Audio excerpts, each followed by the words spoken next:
swear it's wonders and signs. We are living in the end of times. Where is the love we once used to know? Where is the kindness we used to show? The heart of man is so full of hate. Let's make a change before it's too late. Too much killing, too much blood spilling. Each and every morning, it's weeping and mourning. We've got to stop all the crimes, erase the violence, let our voice be heard. We can't sit in silence. The hope of tomorrow is in no use today. We've got to live in love. Crime and violence don't pay.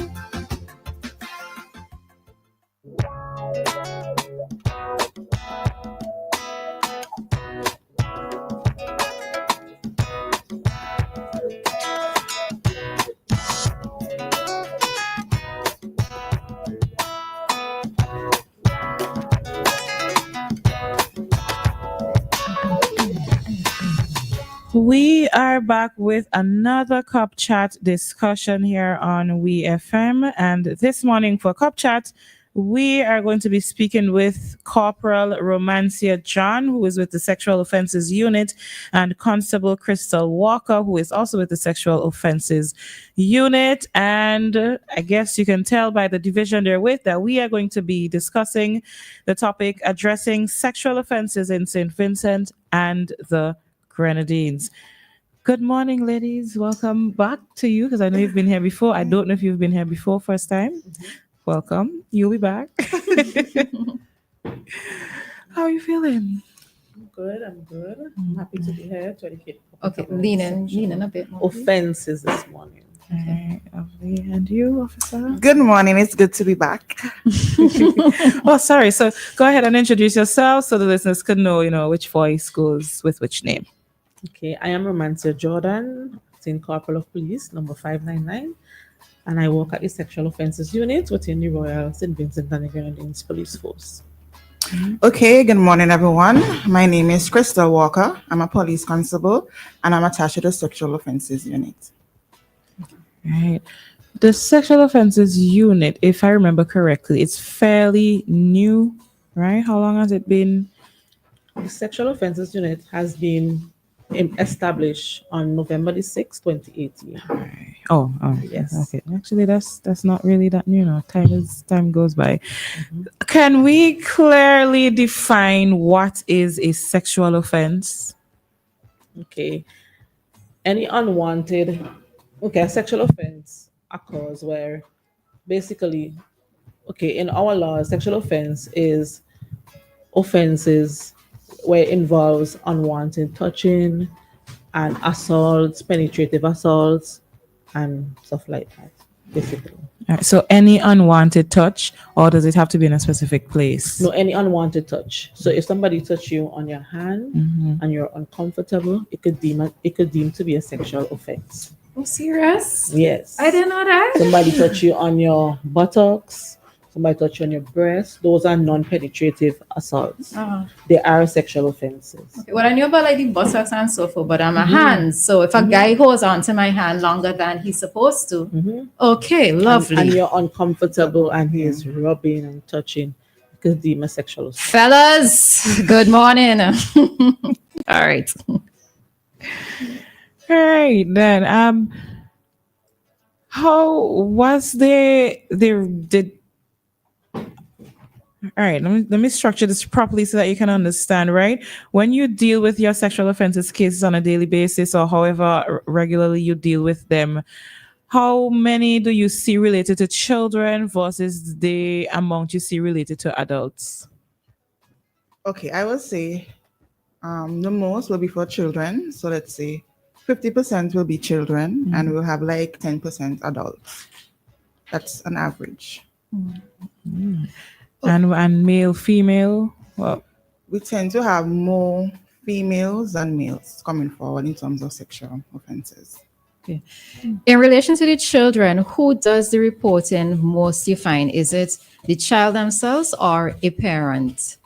Sometimes it can be the parents, the school counselor, or somebody in the community. or teacher does the reporting on behalf of the child. Okay. Also, a social worker or caseworker.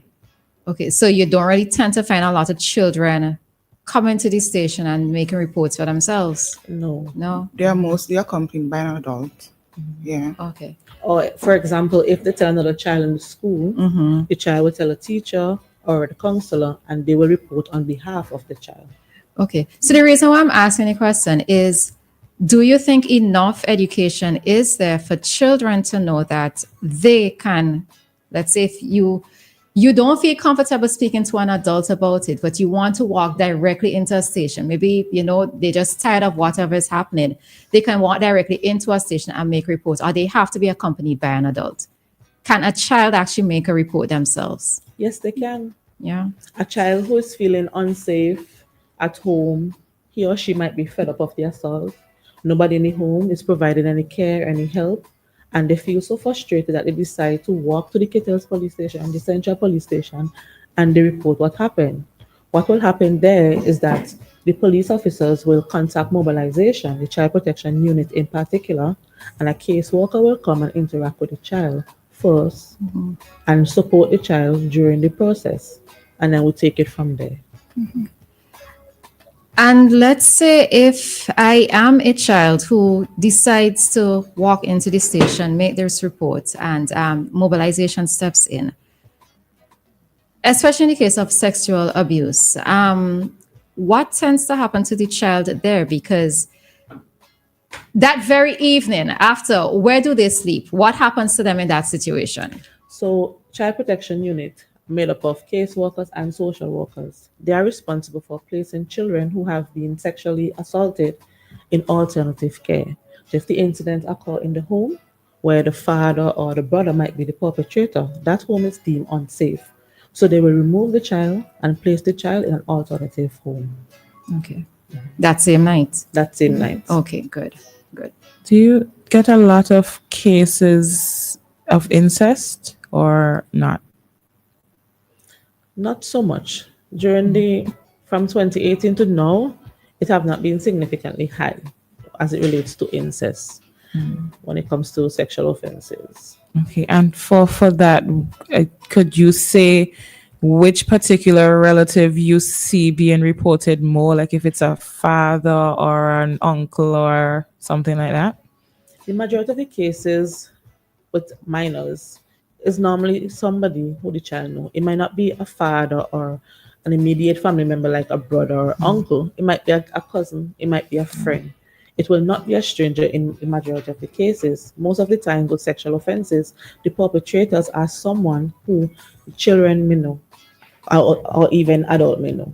So it may not be an immediate family member. It's interesting that two men are pointing out something that we did not say. If a gentleman makes unwelcome sexual comments towards us, can we also report that? Yes. Yes. Okay. All right. So it also extends to that. And I'm happy to see that the man brought it up. All right. Something I was going to ask,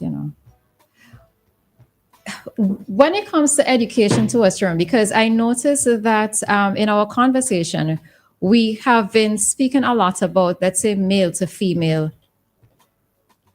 abuse, right? Let me use the word abuse or interactions, right? But we also know that it can be female to female, male to male. How much information is out there for children to recognize what abuse really is? Because we might only be under the perception that it has to be in relation to the opposite sex. But when it's the same sex, how can a child know, or what can you say to a child to let them know that as long as they feel uncomfortable, it doesn't matter the gender, that they can possibly find themselves in a position of being abused? So the sexual offenses unit, not only do we investigate to make an arrest, we also educate the public. We normally go into schools and educate the children there. So whenever we are conducting our presentations or lectures, we let them know this. Anyone who make you uncomfortable, whether it's an adult or a child, it could be a female to female child, it could be a male to female child. We always let them know that it does not have to be someone of the same sex who can assault you. It could be vice versa. So we do not only focus on where the perpetrator is a male and the victim is a female. That is not so. What we have is cases not being reported often enough where a male is being abused by another male. We're not saying it's not happening. It's just not have been reported as often as it should. Okay. And in that case, then what advice would you give to men to come forward? Because somebody is asking, can you report women who are abusive? Most men do not and refuse to report. So what advice would you give to the men to come forward? Well, you know what? Let me say boys and adult males, right? Okay, so guys, you need to let go that ego and come and report. Help is always available. There's nothing to be afraid of. We're here to listen and entertain your report. And we at the Sexual Offences Unit, we take all reports seriously. Yes, and we do not discriminate. So do not feel shy or afraid because we are females and we may look down on you. That will not happen. We are there to investigate your matter in the most professional manner and confidential manner. So we're not going to put your business on the road as people might want to say. No, we investigate the reports where a male is involved as a victim, the same as we would a female. Okay. And what's the composition of, because you said as officers, female officers, but what's the composition like of the officers, the gender at the Sexual Offences Unit? Is it more females than males? Yes, we have 9 females and 3 males at the Sexual Offences Unit in Kittle's branch. There's a branch in Georgetown, but they're all female. But if you're not comfortable speaking to a male can speak to you. Just the same, if you're not comfortable speaking to a female can speak to you. Okay. So again, fellas, that's all I'm saying this morning. If you're not comfortable or you think that a woman officer, well, it would be the wrong perception. But if you feel more comfortable talking to a man, then you can do so. So that's good to know. Can a woman rape a man? No. Legally on the books. No, on the books, legally, no. A woman cannot rape a man. However, a woman can sexually assault a man. It just will not be deemed as rape. Because in our laws, rape is where a man put his male Where there's genitalia. penetration. Yes, in a female's genitalia. Right. No, I mean it is possible, you know.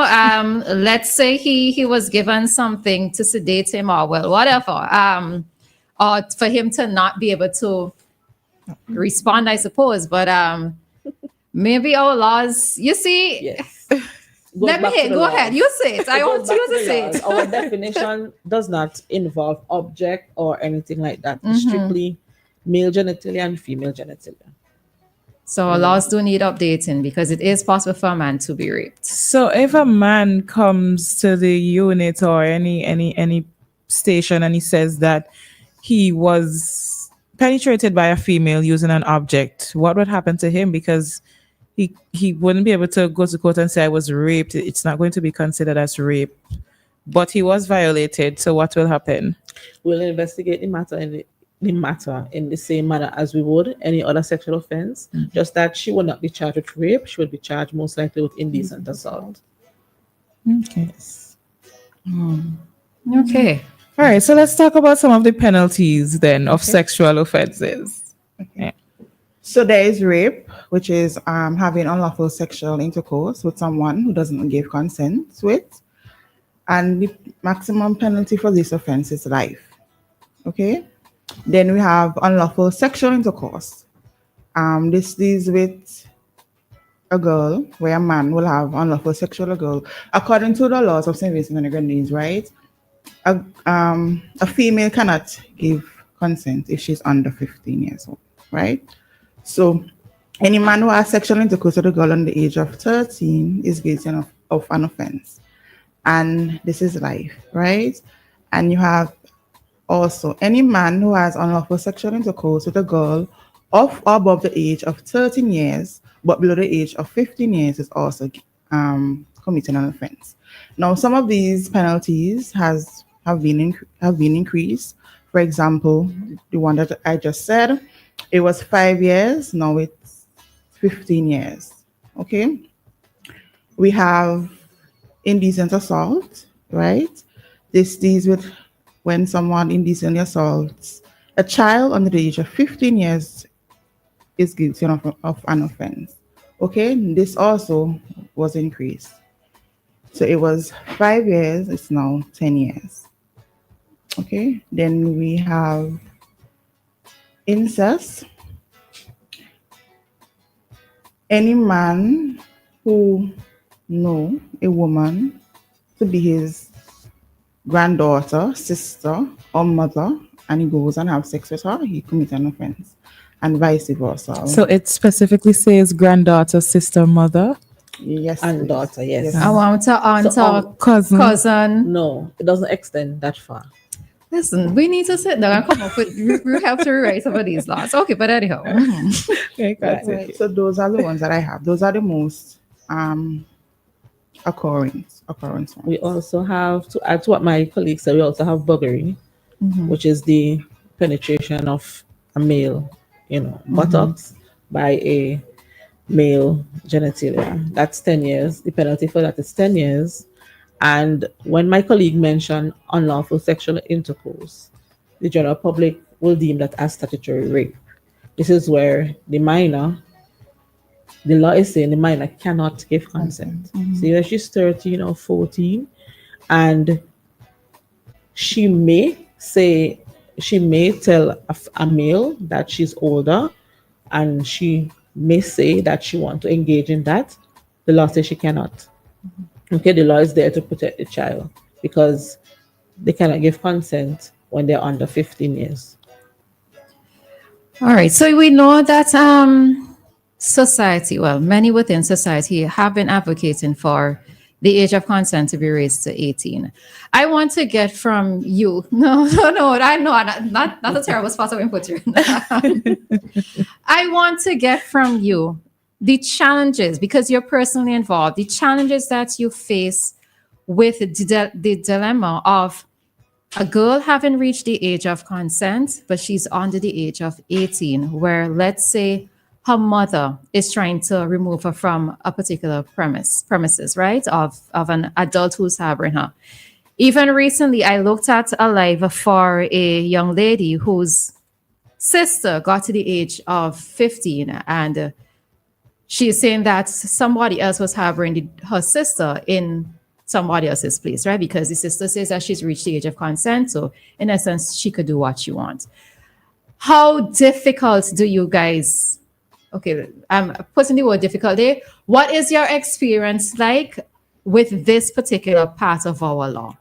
Okay, so minor who's 15, according to the laws, she can give permission to have sex. And the challenges that we may face with this is that she's of this conception, which is true, and she may not cooperate with us as we would like. Because for any case to even start, the victim must come forward. And if she doesn't see herself as a victim, that cannot happen. Yes, the law says at 15 she can have sex. We're not saying no. But it is very difficult to act on her behalf, and she doesn't want to, get the support. We may talk to the child by themselves, educate her a bit. Yes, you can have sex, you could give permission for someone to have sex with you, but you're 15, you cannot bear the responsibilities of engaging in sexual activity. You cannot bear the responsibility of being pregnant. You're 15, you're in school. So we can refer them for psychosocial support, refer them to counselors. We could even refer them to go to the different NGOs that will provide support, so they could gain the confidence to say no, even though the law said that they can. And the males who are harboring them, we can have conversation with them and so forth, but we can't charge them because she's not coming forward to say anything. The law say this can happen. So the most we can do is just try to provide the necessary support that they can have, so they will be able to make better choices and decisions. Do you find it frustrating though? It is. When you see a mother coming forward and practically crying in front of your faces, do you guys find it frustrating? It is, especially if the child is resistant to the help that we are trying to provide. it can be very frustrating for all parties involved. But we can't give up. They're still children because they're under 18. Curious question. Okay, you could, of course, you can choose to answer yes or no, right? Or whatever. Have you actually, from the serious offenses, the sexual offenses unit, maybe advocated for there to be a change? Has that, okay, all right, let's go ahead, move along. So let's go. Let's then talk about the process of reporting and investigation.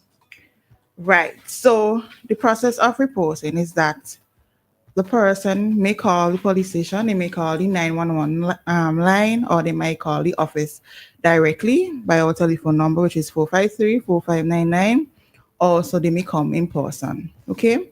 So the police officer at the station will entertain the person's report, take all necessary information that we need.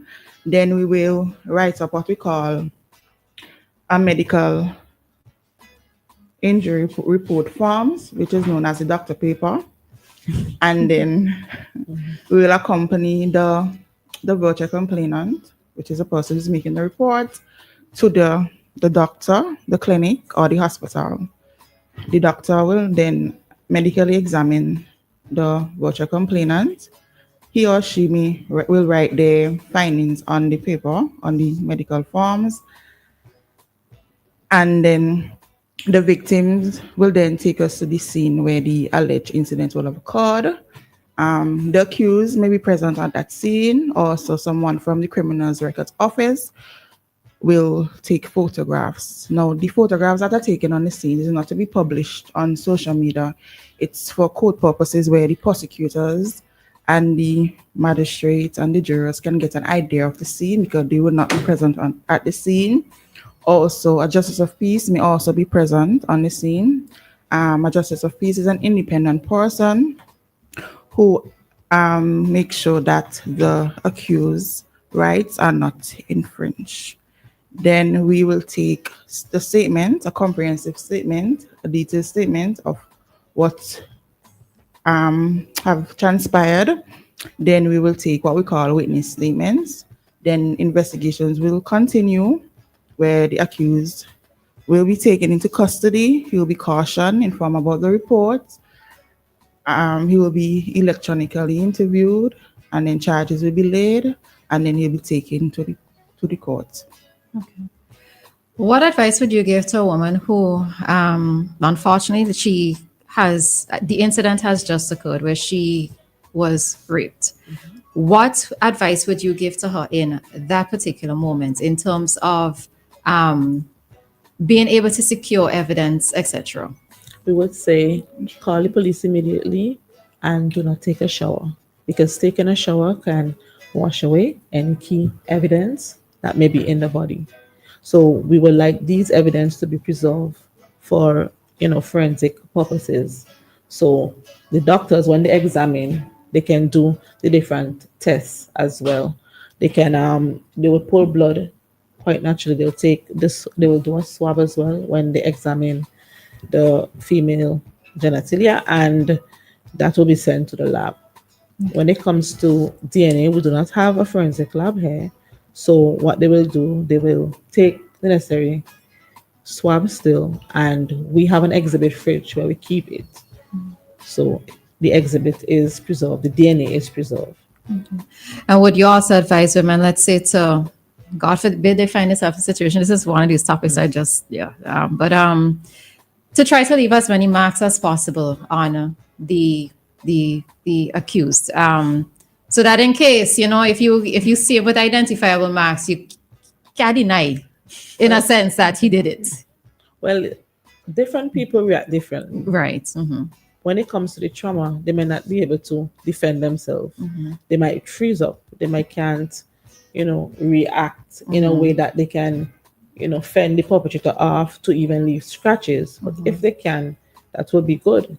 But in terms of saying it and doing it, it's two different things. Okay. We can say, or we could advise to fight, but in that moment, we don't know what they are going through. So although we might advise them, in that moment, because of the fear and the trauma, they might be paralyzed and cannot move. So it all depends. Okay, fair enough. Fair enough. And even with that too, because you spoke about fear and freezing up. What advice would you give to women? It has happened to them, and they may feel a sense of maybe responsibility or shame for what has happened. What's the best advice that you can give? And I keep saying women, but I want to also factor in the men because it could also happen to them as well. So let's make it gender inclusive. When we're investigating, we do so in a professional manner. We take our time with the victim. We make sure we tell them that they're not to be blamed. They are the victim in this case. Do not be ashamed. We give them reassuring words that they can trust us, and we're here to make sure that investigation occurs and we get justice for them.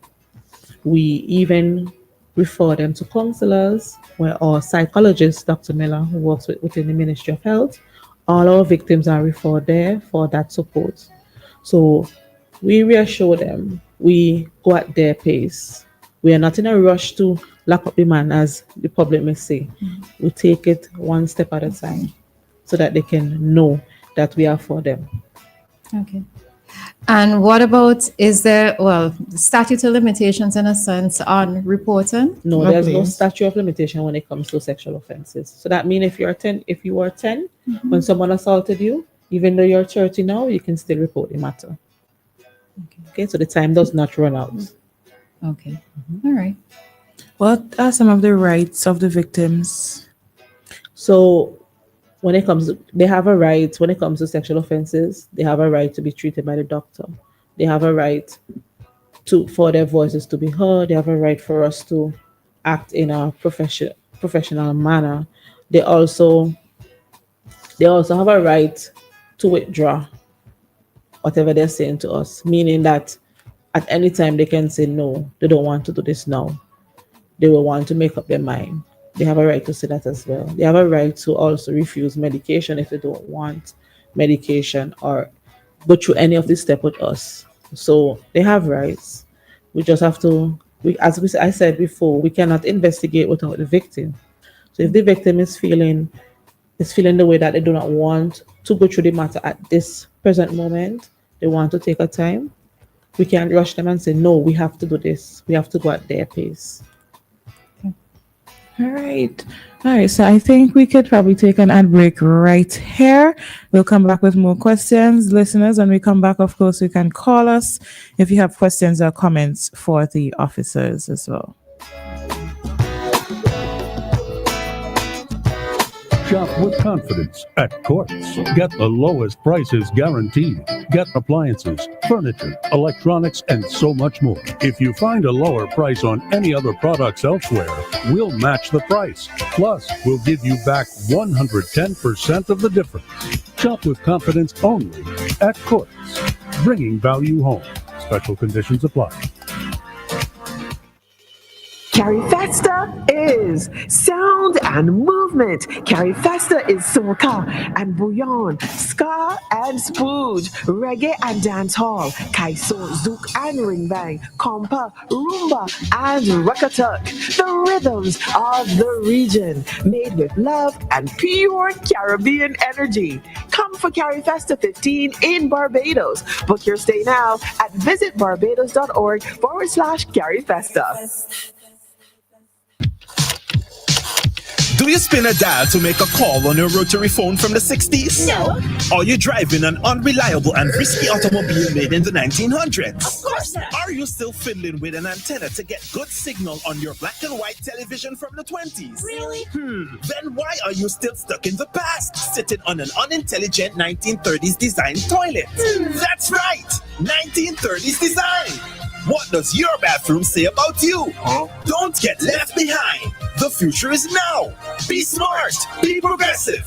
Get yourself a smart toilet seat or a complete toilet today at one of our 4 authorized hardware stores. General Hardware, Gibson's Building Supplies, Lane's Hardware, or Miners Hardware. For more information, you can call us at 457-1703 or visit our website, justwashit.vc. At Lynch Caribbean, yes, we offer comprehensive insurance solutions and broking, but we are more than an insurance broker. We drill down to your core business strategy.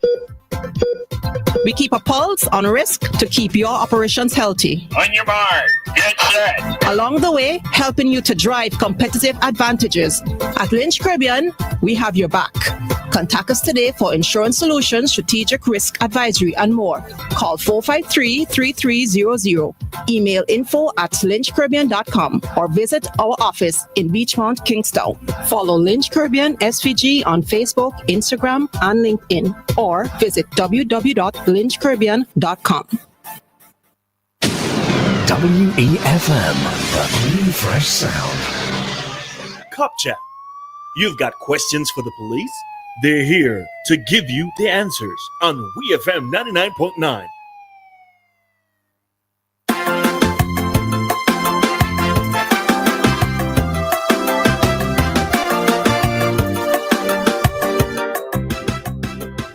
The world has become such a cruel place. Something is wrong with the human race. Preacher man say it's wonders and signs. We are living in the end of times. Where is the love we once used to know?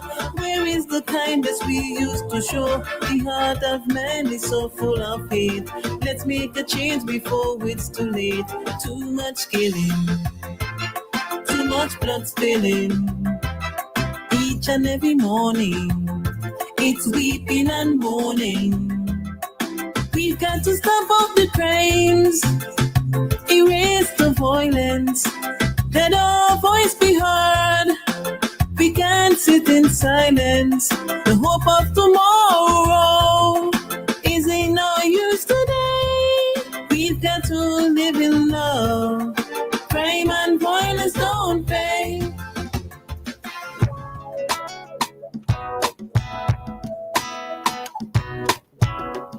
We're back with our Cop Chat discussion. This morning we're speaking on the topic addressing sexual offences in St. Vincent and the Grenadines. Joining us in studio, we have Corporal Romancia John and Constable Crystal Walker, who are both with the Sexual Offences Unit. If you have questions, you can call us on 457-9997. With that number, you can reach us on WhatsApp, and you can also reach us using the landline. Right then. So we're heading back in. Let's talk about some facts and some misconceptions as it relates to sexual offenses in SVG. Well, one, people have the misconception that a husband cannot rape a wife. That is not so. A husband can indeed rape their wife. Husbands can rape their wife. Another misconception that we have in society is that if a I'm going to use the example where the victim is a female. So if a female is engaging in sexual activity or she's having sex with her partner, and during the sexual intercourse she said, "No, I want you to stop," and he continued, people might say, "But she already gave permission. Why is she saying stop in the middle of it?" The law is saying that consent can be withdrawn at any time. So even if you give your partner permission to have sex with you in the beginning and during the intercourse you decide to stop, to change your mind, the law said that can happen. Consent can be withdrawn. Walker, you have any more? Yes, I have one. Most sexual assaults are committed by strangers. That is a myth. Oh, okay. That's just Right? So that is not true. Right? So most sexual assaults are committed by someone known to the victim. So 95% of the times, the accused in the crime is someone that the victim knows. Okay? So. And another is silence is not consent. During the ordeal, a victim may not say the word no, but from her body language, whether fighting up or resisting, will show that they may know, just that they have not verbally communicate the word no or verbally say the word no.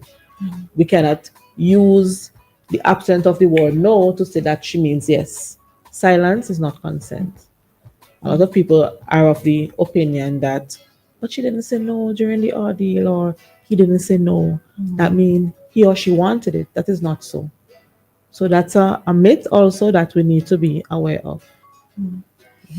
Do you think that we take sexual offenses matters seriously here in SVG? Because you said like how my reaction initially when you said touching and rubbing your hand, like I didn't even know that that was done. Because of the society that we live in, you know, comments are always fast. You know, you see a woman passing with a big bottom and comments are being made, right? People don't recognize what number one, like invading your personal space is, and touches. Like, sorry, men again. You know, they think that it's okay to just touch you, whether it's on your shoulder or wherever. They think it's okay to just touch you. Do you think that as a society, and it would be including both women as well, women and men, that we recognize or we note what can be an infringement on somebody's being in a sexual way? Well, we normally take the most serious of sexual offenses.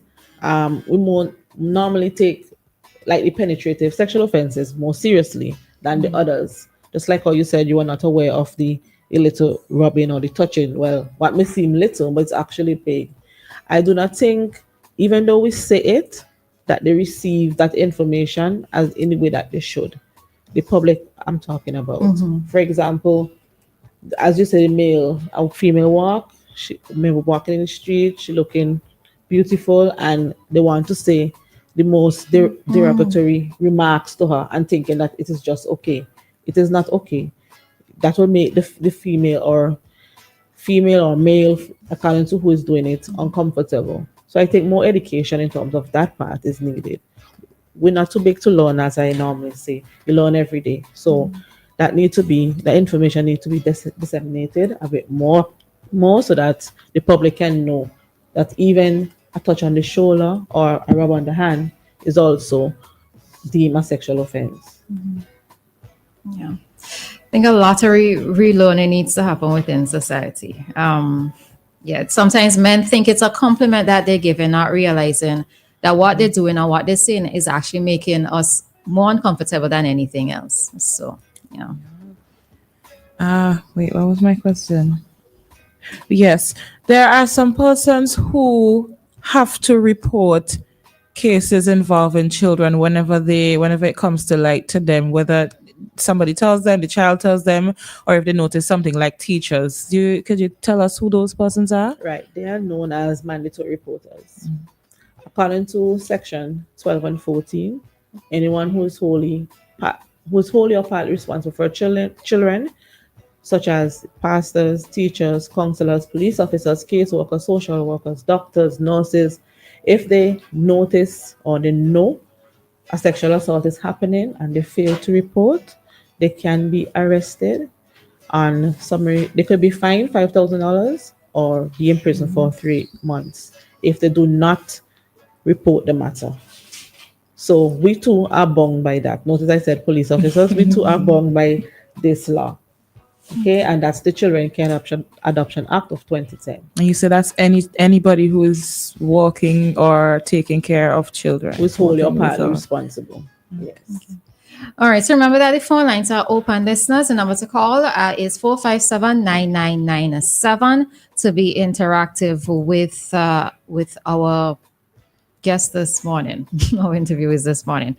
All right, tell us a little bit about the family court, right? So a matter has been reported and it has to be heard, and it's heard in the family court. So let us know in terms of what the procedure is. Does matters that go to the family court end up in the newspapers? Let us know what. Well, media. Let me not say newspaper, media. Okay, so the family court operate differently than the magistrate court or the serious offences court, in the sense that in that court is a private court. The media or the journalists, news reporters, they are not permitted to be in that court or be near that court. So the sexual offences in matters that are being heard there are done privately enclosed, and the general public are not allowed inside of that court either. That court is responsible for hearing sexual offences matters and matters that concern juveniles. And whenever a sexual offense matter is taking place in that court, what normally happens is that it normally go through a preliminary inquiry, which is also known as a PI. So a trial is not really a trial, but it's an inquiry into the offense. So the victim will give evidence, everybody will give evidence in the matter, police officers, witnesses, and so forth. And if there is sufficient evidence for the matter to reach the Supreme Court, also known as the High Court, then it will be sent on there by the president of the family court. So the magistrate is known as, we say magistrate, well, public say magistrate, but she is the president of the family court. So she is responsible for sending on the matter to the Supreme Court. And even when it's sent to the Supreme Court, the media still doesn't get involved there, right? No, it does not. So when it's sent to the Supreme Court is when the trial takes place. That's where the jurors are there. And the jurors are made up of our peers, meaning that it's not police officers there, it's members of the public. Even you, my host this morning, can be a juror. So it's not police officers who are jurors. People are of the misconception also that when the matter reach High Court or Supreme Court, they normally say, for example, if a matter is dismissed, they may say, but y'all dismiss the matter, y'all this and y'all that. We're not the jurors. The jurors are responsible for bringing back a not guilty or guilty verdict. So we're not the one responsible for that when it reaches to the Supreme Court. Okay. And in the court setting itself, so I went forward to press charges, and when given my evidence, do I have to face the accused? No, you do not. You can give your evidence at a different location, and that will be done via video link. So there are provisions for that in the court if you're not comfortable with facing the perpetrator inside of the court. So that can happen. It happens all the time, I may say. Okay. Even if you're out of state, so you're traveling to England, you have a matter here in St. Vincent, that doesn't mean your matter is squashed. You can give evidence from England just the same as if you're here. So it doesn't mean a different location in St. Vincent. It means a different location altogether, whether it's a different country or not. Okay. So that can happen as well. What's the relationship like between the various support services and all the stakeholders that would be involved in a case, a sexual offences case? What the relationship is like. We have a good working relationship with the different caseworkers and social workers at mobilization. The doctors and us have a good working relationship as well. For example, if you have a matter, for example, says bookings, we want to reach Dr. Shoy, we can call Dr. Shoy and say, hey, we have a patient and so forth, and he will organize. He will say when to bring the victim and stuff like that.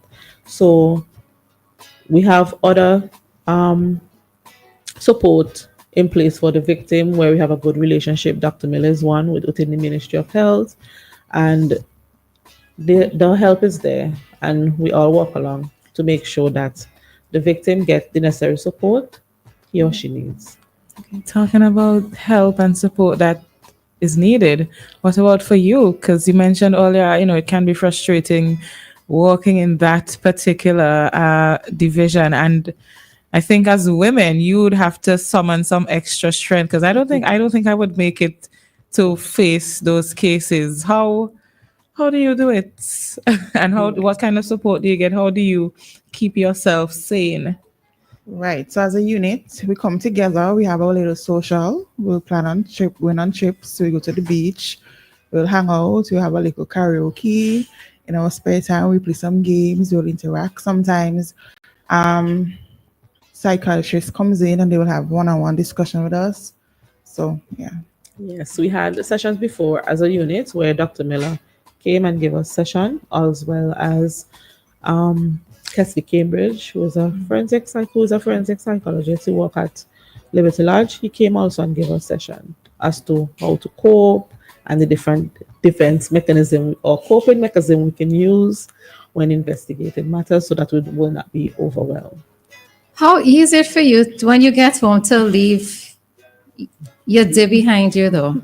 Because I can't imagine it. I can't imagine it for police officers. I can't imagine it for social workers. And well, even those in the healthcare sector as well. How do you get to separate and not allow the things that you see to, I guess, jade you in a sense as well? We have a call, so let's take the call and then we could answer that after. Hi, Pompey, morning. Hello, pleasant good morning. I'm not listening to, but I just want to ask a question. How long that they bring in, like, if so, I was in something in St. Vincent at least, say like, about 28 years now, about 27 years now. A guy, nothing at all I did do to that guy. I was working on a cruise ship, and I was to go back on the cruise ship like the following, like the Monday morning and the Sunday night. No, the Sunday in the morning, this guy come up to me. He was 17 years old. He come up to me and tell me, say that, oh, Pumpy, no, they used to call me Paco. He said, Paco, you, every time you come home, you buy rum, the other people and they don't buy give me. Me say, boy, me older than your mom. So where this come from? And we was like next door neighbor. I say, I'm older than your mom. So where this come from? And he up in my face. And, you know, I step my hand and just shove him off of me just like that. Not hit him, just shove him away from me. Because I'm a big old man to that boy, you know. So it's like, I never know that he had something against me or whatsoever.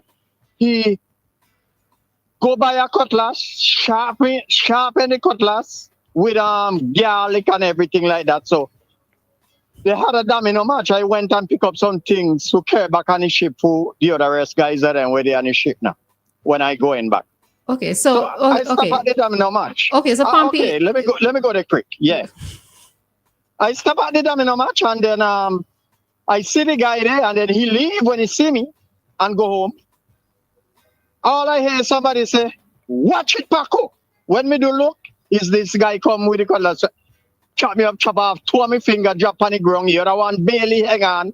Right now, I lose two of my finger. The other one, they stitch it on back. And then he chop out a whole lot off of me. But my hand managed to stop the machete. Otherwise, I would have been dead a long time ago. All right. So what exactly is the question though? Because we're talking. No, the question is how long now since they come in with like if you oversee and you have a case, your case still could go on because my case could go on because when I come to America.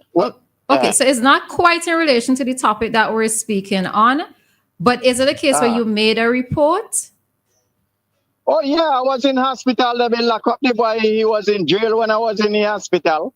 Oh. And then when I come out from the hospital, they release him. So I was in St. Vincent for that case. All right, so you want to know if you could still have this matter heard? That is it? What? No, because I come home and, you know, I don't keep things in my mind and everything. He apologized to me in front of other people and all that kind of going on. I just like the statement that I just heard just now, like if somebody do you something and they're like England or whatsoever there is, that case still could go on. Okay. And I think that is a nice, you know, that is something they come up with good. Oh, okay. All right. Follow now. All right. Thanks, Pompey. Okay. All right. All right. So that was, okay. So he's happy that you can give evidence, video evidence now. Well, testify electronically. All right. The question I was asking, how do you get to separate your work day from, well, your personal life, personal thoughts? You don't. It's easier said than done. It's easy to say that, oh, when I reach home, I'm going to forget about the work. But we can't forget about the work because, for example, you'll be at home and I will see a young girl walking and my eyes out like a hawk. So I'm thinking, I wonder where she's going. I wonder what is happening to her. I wonder if she's okay. So even though you put down the police hat for a bit, it is still with you. You're still wondering, is somebody going to be sexually assaulted? So you tend to, it tend to stay with you. Sometimes, personally speaking, sometimes I'm sleeping and I wake up in my dream because I feel, like somebody assaulted me. So Oh, wow. it stays with you, whether it's by dreams or you just looking at different situation. Although it might be innocent, but you're thinking something might be happening, so you're keeping an eye out. So it So stays. your mind doesn't rest. No, it does not. It doesn't rest. Okay. Crystal, for you? I would say the same because even my nieces and nephews, when they're around me, I tend to be so protective. I keep asking questions like, you have to tell me where you're going, So, yeah, you tend to want to be so protective because you don't want them to experience certain things. Yeah. I suppose it's the same. Like when I see little girls in my community, in my neighborhood, I just be like, where you going? That kind of thing. But yeah. And talking about community though, how can the community get involved to curb these incidents, to educate, to look out, etc.? How can the community be involved in these type of situations? I think the community need to speak out more. We need to go back to the long time days. Be your brother's keeper. Look over your neighbor. You see something suspicious, be that fast neighbor. Take up the phone, you call the police, be inquisitive. Don't say, me not getting them the business, that kind of way, yeah. And that's one of the problem we have. Although a neighbor might witness something, they tend not to want to cooperate with the police and tell us what they know. So that is a hurdle that we need to pass, a hurdle we need to, get over. Be an informer. People like to say, "Oh, I'm not an informer." Be an informer. You see, I don't like sexual offenses. Be an informer. Tell us what happened. You see your neighbor's daughter or son going to another neighbor's house and coming out with sweetie or something, or you might notice her clothes bloody, his or her clothes bloody. You observe certain things, you notice certain things, speak about it, and cooperate with the police. Okay. And what are the contact numbers or contact information for someone to reach you directly? Well, the most easiest one is 911. 911, you're not using any credit. It is free service provider. And you tell them where you want to be, where you want to go. For example, you might call 911, you do not want to speak to the operator there. You call them and you tell them, put me onto sexual offences unit, put me onto CID. You do not always have to report to the sexual offences unit. You can report to any police station. Closest police station to you, that as well. The information will get where it needs to go. You can call us directly at 453-4599. That number you can call directly. It's also on WhatsApp. We also have a Facebook page with Sexual Offences Unit SVG. You could pop us a message, messenger, and tell us what is happening. Right. You can call Kittles Police Station 456-1750. We are housed at the Kittles Police Station, the Sexual Offences Unit. Kittles branch is housed down there. The other branch is in Georgetown. Okay, and let me see something. Just trying to confirm. Oh, and 457-1211 is also on WhatsApp, right? Yes. So if you find yourself in a position where you can't place a call, but you need assistance urgently, you can also WhatsApp. You can call that number as well as WhatsApp the number, right? So 457 main line 1211, right? All right. So, all right. I see Queen's calling. Let's say this and then we would wrap up. Hi, Queens. Morning. Morning. Morning. In the first half of 2024, the present opposition leader of Guyana, Aubrey Norton, a young lady, accused him of they had a political meeting and he was giving her a ride home after the political meeting. And he pulled over on the Linden Highway. He raised his shot up, sure that he has a gun on him, and told her, if I put this gun to your head and rape you, what would you do? And she said, I don't give a F about you and that effing gun. You'll have to effing kill me. Now, she didn't go to the police or anything. She told a friend and the friend put it on Facebook. He denied it and he lied up. And she didn't want any, law enforcement to get involved in it. But let's say he was to go to the police. But the police brought a charge against that opposition leader, knowing one, he did not touch her with his hands, and he did not pull the gun out on her. He just mainly told her, if I put this gun to your head and rape you, what will you do? I'll hang up and listen to your response. Thank you. Okay.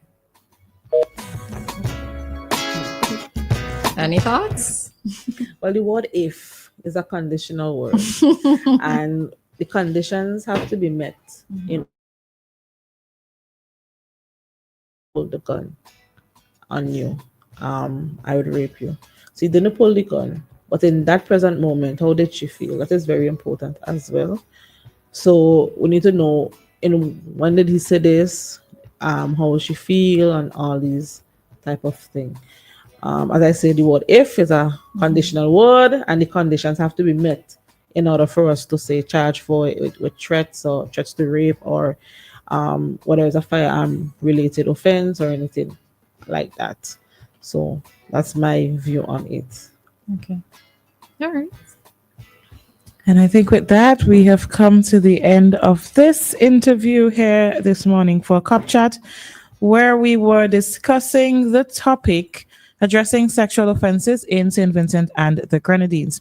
This morning, we had Corporal Romancia John and the Constable Crystal Walker of the Sexual Offences Unit joining us. It's Jordan. What say? John. Oh. Corporal Jordan. Yes, I am looking at Jordan here. So these ladies joined us this morning for that discussion. I think this is something that is to be discussed, supposed to have ongoing discussion. So you never know, you might be back for a part 2. You never know when we're going to see you again, what we are going to be talking about. Maybe by then, the laws would have been amended. Let's see. All right. Thank you for joining us and enjoy the rest of your day. All the best with your work. You wanted to say something final? You look like you wanted to say something else. No, I'm good. You're good? Okay. Anything from you? I just want to say, to the general public, if you know something, you see something, you hear something, please report it, because it takes a community effort, police effort. It takes all of us to combat sexual offenses. Okay. All right. It is now 9:04 and we